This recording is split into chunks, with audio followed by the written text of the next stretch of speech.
y'all, what is going on? We are back. Finally, we're back to talk a bit about House of the Dragon. You already know, based on the title, that we're going to be discussing episode 3. I know that I am tardy, but life got to life, and y'all. Life got to life, and the show got away from me, but we are back. We only have a couple episodes left in this season, so we are here to discuss it. Okay, but before we get into all that, y'all, make sure you hit that like button and support the channel by liking the video. Like the video helps me and my channel in terms of the algorithm. It helps attract new subscribers such as yourself. So go ahead, hit that like button, please, and thank you. And I'd also love to hear what you guys think in the comment section below. What you guys think of that episode? What you guys think of my commentary? What do you feel as far as the season as a whole? I would love to hear all that in the comment section below. So go ahead and drop down there. Also, if you're not subscribed, go ahead and hit that subscription button. I don't know what you're waiting for, but you need to go on ahead, hit that subscription button, and become a Barb's babe. Also, hit that notification bell so you know every time I upload. Let's get into it, y'all. Not going to spend too much time on certain areas of the episode because there's just no reason to, but we will start with the beginning of the episode, which picks up with a group of Brackens and a group of Blackwoods. They're arguing over the borderlands down, and that kind of is why that is why the episode is entitled The Burning Mill, because they were down yonder or whatever. So they're arguing. They don't get along, obviously. One side is down for hiccups. I'm sorry, y'all. One side is down for Rhaenyra, while the other side is down for Aegon, of course. Fast forward to sometime later. Apparently, the battle happened off screen, and it has left bodies, corpses strewn, all piled up all through that place, all through the field. Bodies piled up. And the windmill is actually burnt up. Again, the burning mill. So it seems like the first real fight of this civil war, or however you want to put it, apparently happened off screen. So that's all we know as far as that. Moving right along, y'all. The twins are being buried. Rhaenyra's right there. She's discussing the looming war with Rhaenys, and she decides that she must go to King's Landing to meet Alicent face to face. We don't know what's about to happen. Obviously, I know what happened because I watched the following episodes, but when I heard this, y'all, my immediate reaction was like, ooh, how is she gonna pull this off? That sounds like a straight up unalive oneself mission.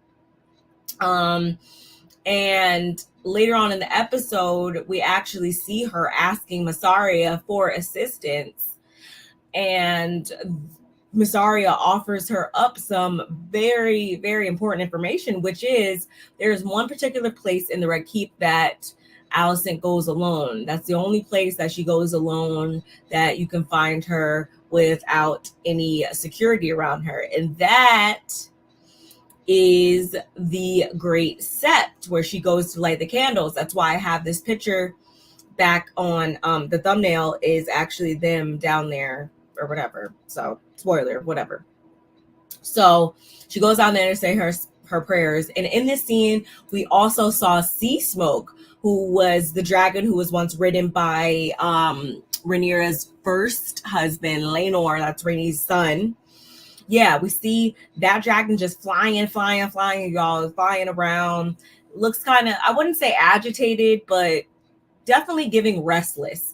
And I know I said this before, but I'm just reiterating it because it popped up in this scene, that I don't feel like this is the last that we're going to see of Sea Smoke. I think that Sea Smoke's going to play a pivotal role in whatever is about to come.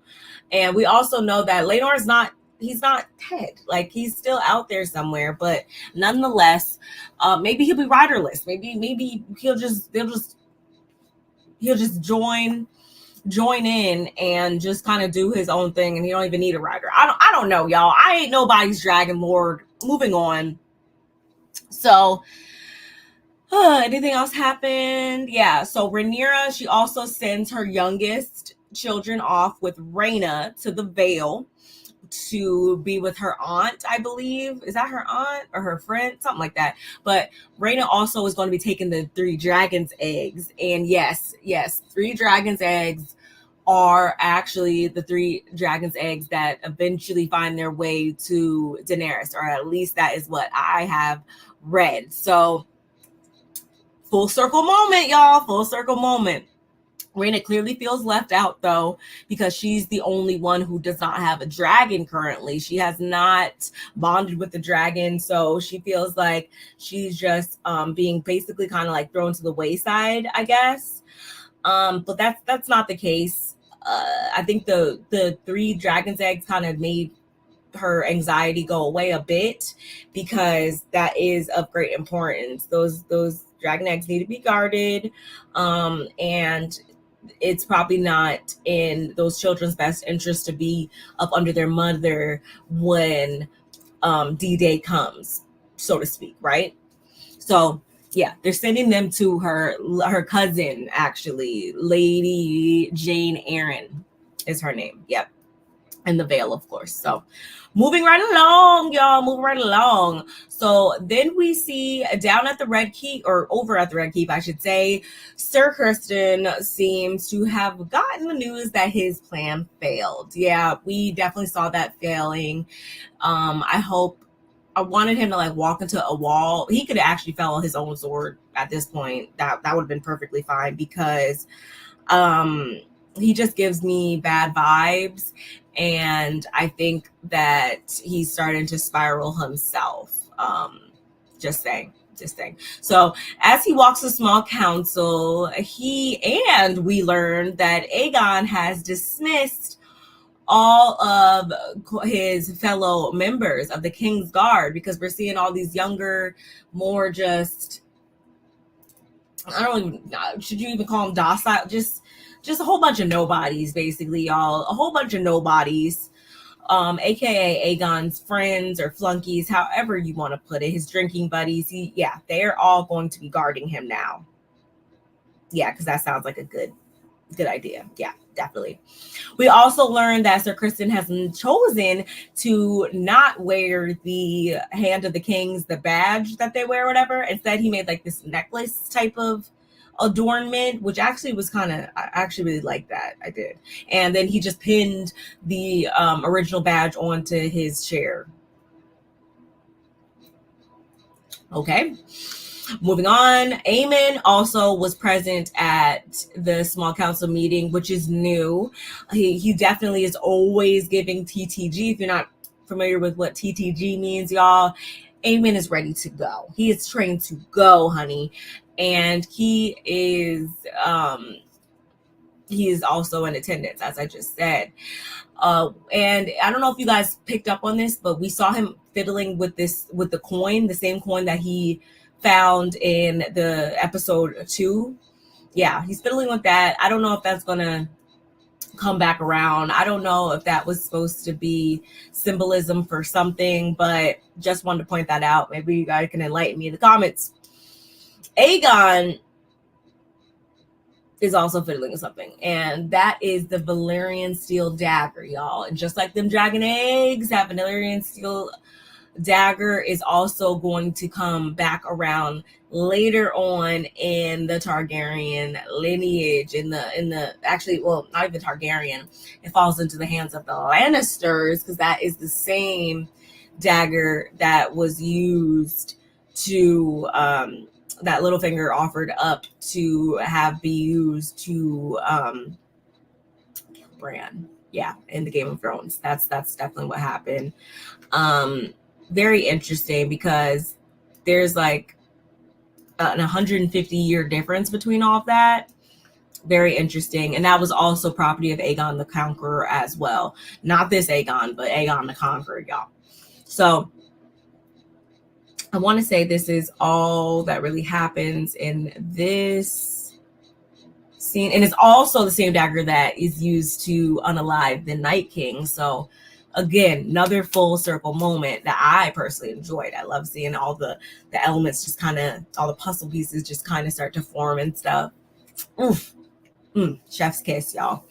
So, if you're wondering why there's so much emphasis being placed onto Harrenhal at this time during the episode, y'all, it's because Harrenhal, we find out, is the largest castle in all of Westeros. It's a very strategic location, and a lot of both sides are, of course, trying to secure Harrenhal because its location in the now war-torn Riverlands splits the Green-controlled Western lands from the Black-controlled Vale. Makes sense, right? So, and I want to say it's not too far from King's Landing as well. So I think it's pretty well understood that it's crucial to the war effort for at least one of those sides to secure it before the other one does, even though it's been burnt to a crisp. Weird, interesting, whatever. Moving on. Daemon has finally reemerged. He has reached Harrenhal for himself by this time. He's on his dragon, which I want to say is Caraxes, or however you pronounce it. So he shows up to Harrenhal. He's creeping around for a bit, real stealthy like, y'all. And he winds up ambushing a guard, only to then stumble upon some people having dinner. Okay. I didn't write it, y'all. I am just reiterating the episode to you. So I thought that was kind of random. And this place, I'll just say for now, this place is not going to do him so well. It's not going to do him so well. So he's finally arrived, though, and we find out that the individuals that are having dinner are Simon, did I write down the name? Sir Simon Strong and his grandsons. And there was also a woman there, and she just kind of gives Daemon this look, and I'm like, I wonder who this is. She was kind of being a little weird. I wonder if she knows who Daemon is and just doesn't like him. I didn't know what her deal was at this point in time, but I did peep that she shot him a look when he came in. So Simon dismisses, or actually I should say Daemon wastes no time inquiring about Simon's loyalty to his great nephew, which is Larys, of course. We know that Larys is down there with Aegon, and we also know at this point that he killed his dad and his brother. Okay, by a random fire that was that had broke out. So, and it's for that exact reason that his great uncle says that he don't mess with him. So Daemon can kind of back off, is what that was giving me. He let it be known that they just don't play him too close. So he pledges his allegiance to Rhaenyra. He'll be bending the knee to Rhaenyra. But y'all, Daemon has a serious ego. I've said it in my last video that he wants the crown for himself. So even when Sir Simon was offering up his allegiance and stuff like that, Daemon was still trying to make it, or still letting it be known that, like, no, like you you gonna respect me. You gonna put some respect on me, my name. He demands to be called Your Grace, which is to say, as the king and not just the queen's consort. And I'm just like, this is gonna not end very well. But they oblige him enough to keep the peace currently, so they better than me. And this scene ends with him demanding to speak to Lord Tully, aka the head of the great house of the Riverlands. So we just gonna have to stick around and see. We gonna have to stick around and see, y'all.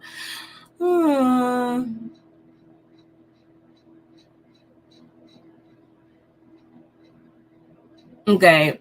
We also are introduced to Allison's brother, who winds up going out with Sir Kristen to seize the nearby castles.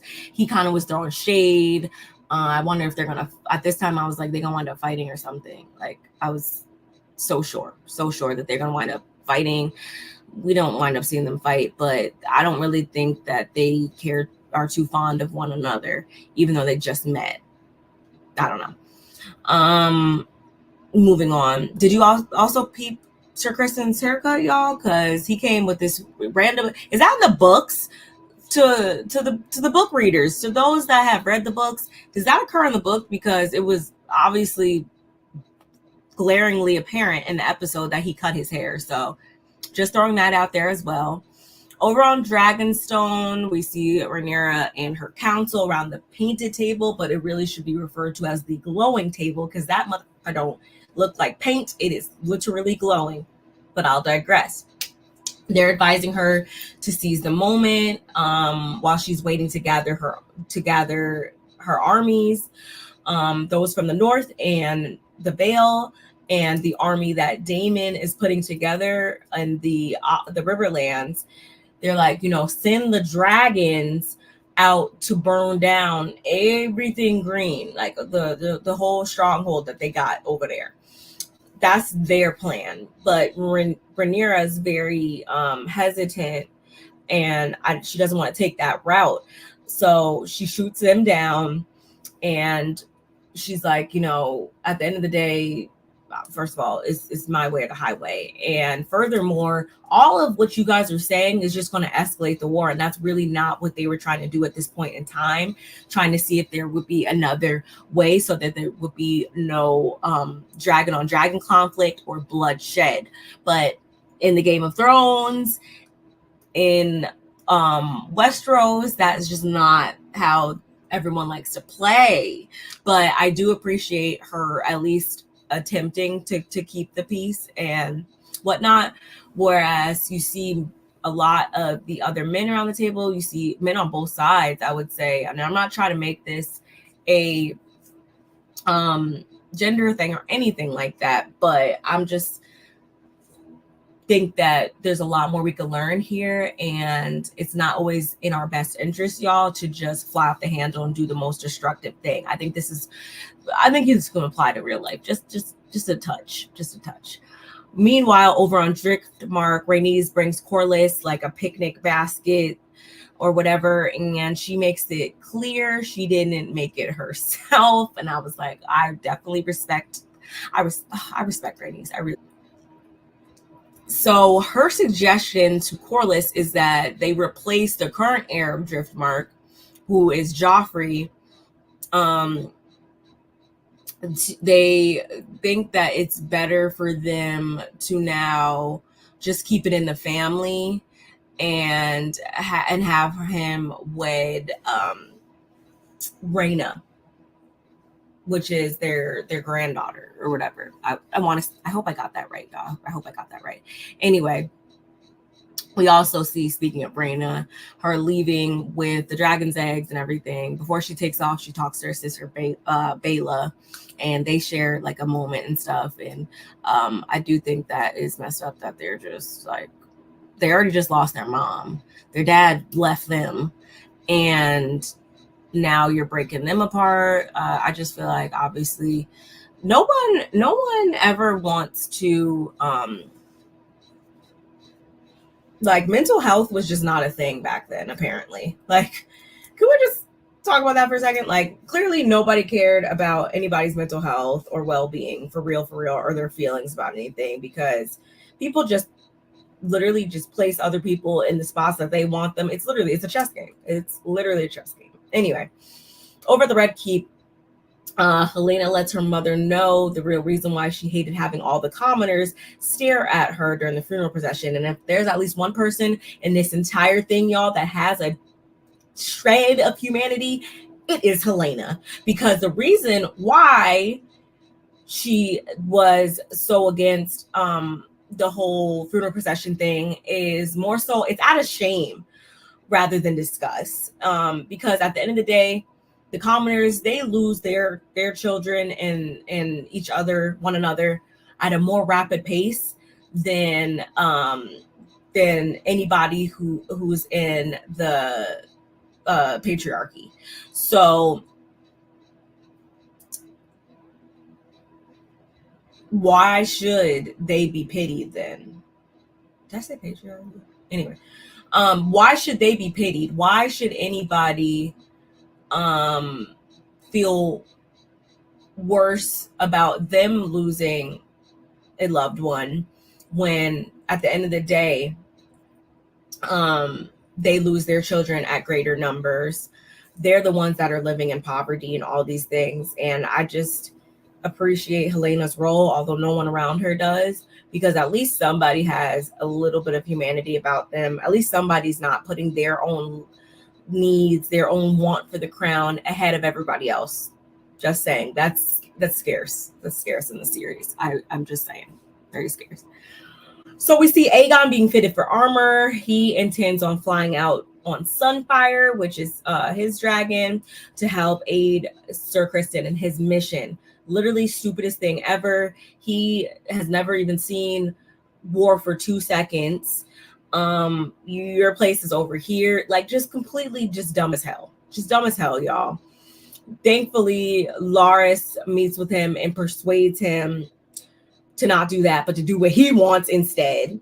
So he convinces him that if he leaves King's Landing, Alicent and Aemon will seize control. And also, during this conversation, he gets Aegon to name him Master of Whispers, which is already something he's been doing for his mother and God knows who himself. So he's a natural at it, perfect person for it. At this point in time, honestly, whatever happens to the green side happens to the green side. I don't really care. So whatever. Down at the Street of Silk and King's Landing, we catch up with Ulf, the guy we saw stealing an apple, and he's stumbling into what? Yeah, we follow him. Sorry, y'all. Lost the train of thought in my notes. We follow him down to a tavern where he sits down at a table and starts spewing these tales and talks about his true parentage. And he claims to be the half brother of King Viserys and Prince Daemon, which would then make him the uncle to Rhaenyra. He also uses the word dragon seed, which is used to identify an illegitimate child of Valyrian blood. So a little history for y'all.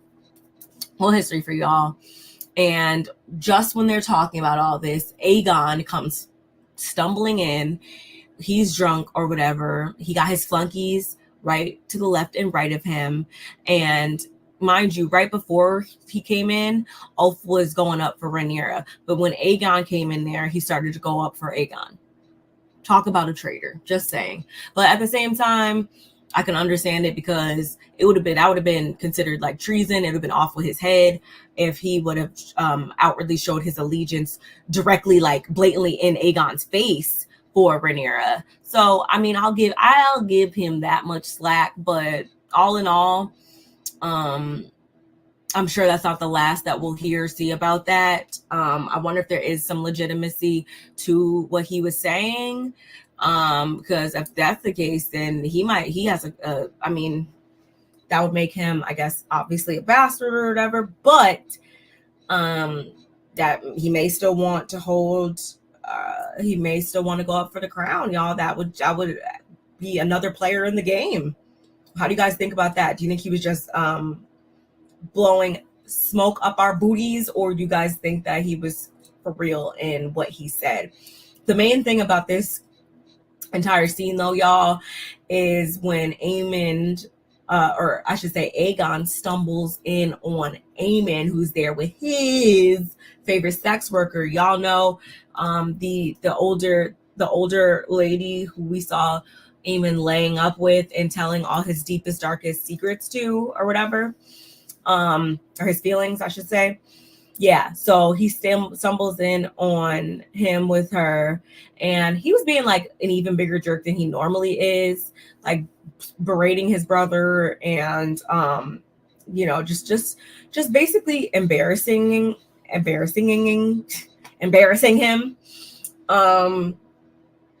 And it really doesn't do much, this scene, except for show us that Aemon doesn't hold his older brother Aegon in the highest esteem, which I already knew. I'm sure you guys did, but this is really trying to drive that point home, this scene. And it really just left us looking at, like, even though both of these characters have their flaws about them, I will say it just left us looking at Aegon as the larger a-hole in the situation. Just saying. Moving back on over to Dragonstone, y'all. Rhaenyra, she like is picking up some toys or whatever that belong to Lil Viserys and Aegon the baby.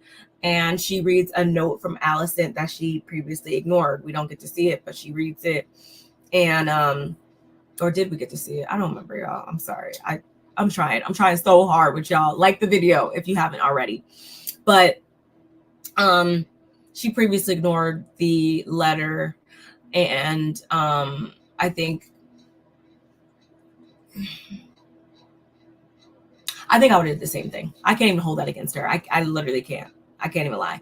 So Bela, her dragon is Moon Dancer, which I've never really heard much about. Don't know how big or small that dragon is, but she rolls up on Sir Kristen and them, and she chases them into a forest, but she winds up losing them. But I was like, oh, please get them. But they peep her, and they're able to retreat in time. But Rhaenyra told her just to keep an eye on them. She didn't tell her to attack them or anything like that anyway. So it is what it is. And the news of Sir Kristen's mission had also gotten back to Rhaenyra's council. So mind you, they were like seriously urging her to release the dragons, like, let's get it started, whatever. But she is holding steadfast to not wanting to spill any blood before she has to. And luckily, during this episode, we see the final straw that broke the camel's back, so to speak, because at this point in time, if I was her, I can't even lie to y'all. You can look at me however you guys want to. I don't care. I would have been me and Alicent would have literally squared up. Like, as soon as my father took his last breath, I just would have probably hooked off on her. I can't even lie, y'all. I can't lie. If I'm lying, I'm flying, because she's just so she just pisses me off so much. I can't even lie. She pisses me off so much. Moving on over back to Harrenhal. So at this point, Daemon was starting to have some really creepy dreams. He was starting to see stuff that wasn't really there. And in one of the dreams, he actually stumbles upon Rhaenyra, but she's not adult Rhaenyra. She's still niece child Rhaenyra, which, y'all, that's a whole other issue and a whole other gross thing. But we're not even gonna get into all that. Y'all know. They used to get married at a lot younger ages than we do now. So yeah, anyway. So again, she's younger Rhaenyra, and she was stitching the head back onto this and onto Jaehaerys, which I'm just like, yeah, That is definitely giving creepy. Very, very creepy. And she was saying stuff to him, but when he wakes up, he comes across the woman that we saw earlier. Yeah. And apparently her name is Alice Rivers. And if you guys know anything, oh my goodness, sorry y'all. If you guys know anything about Alice or the last name Rivers, that's the is, I want to say that's the name for that's like the female bastard last name or whatever. Like how Snow is Jon's name in the Game of Thrones, like the female equivalent would be Rivers, I want to say. Just like over in Dorne, they would be named Sand. Yeah. See, I be paying attention, y'all. I be paying attention. So anyway, why do I have she's a thing? She's doing something in there. I would keep my eyes on her. But anyway, we see another conversation between Rhaenyra and Mysaria. She wants to speak directly again to Alicent to try to prevent the war. And her Mysaria's idea is that, you know, it'll be super easy to smuggle you in to the city because, again, you could just dress up like a nun pretty much, and you know that'll be fine. Again, this is where this picture is that I have on the background and right here. Yep. So we're moving closer to this scene, y'all. Rhaenyra and a bodyguard go dressed as members of the Holy Order in Westeros, and they reach the Great Guard. Is it the Great Sept or the Grand Sept? I don't know. And y'all, why does Rhaenyra goes inside by herself? Her bodyguard waits in the courtyard, and then Alicent also goes inside, and her security is also in the courtyard. So they really were alone or whatever. Alicent starts lighting candles. Rhaenyra slips next to her and threatens her with a dagger, which I thought was funny AF. I want to say it was this exact was it this exact moment? I don't know. It might have been, but her face was very much like, what in the, like, what if I scream or whatever? And Rhaenyra was like, well, then we'll both be dead because I'm gonna kill you before they get to me, and then they will kill me. Yeah, I would have did the same thing because you just never know. Alicent's such an unpredictable character.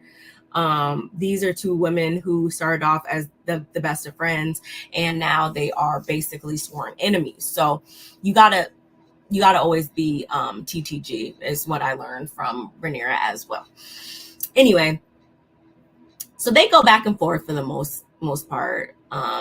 They have like a more angry and whispered discussion, and I'm just like, because there were some people around or whatever, but nobody, like, one, Rhaenyra's face is still the same, and two, I'm just like, nobody picked up on that being a little strange. Just saying. I mean, we are literally about to embark on a war any day now, y'all. So I would have thought that some of the people that were within earshot or whatever would have been like, or maybe I'm just too nosy. I don't know. I don't know, y'all. But anyway, Alicent explains that a not entirely coherent Viserys on his deathbed, y'all, uttered the word Aegon's name, and he also mentioned the prophecy. What was it? The prophecy of the prince that was promised. And Alicent knowingly, clearly misunderstood Viserys in his final words, which of course hits Rhaenyra, and she's like, oh my gosh, like, oh my goodness, oh, like, are you serious? Like, really? And she's like, it was just a story he used to tell about Aegon the Conqueror. At first she was shocked, then she came to that realization. And again, I feel like Alicent definitely knew this. We all feel like Alicent definitely knew this. And instead, she just went and totally just tossed that aside and put her son up on the throne. I feel like that that would get you very much off with your head if it was me. Just saying.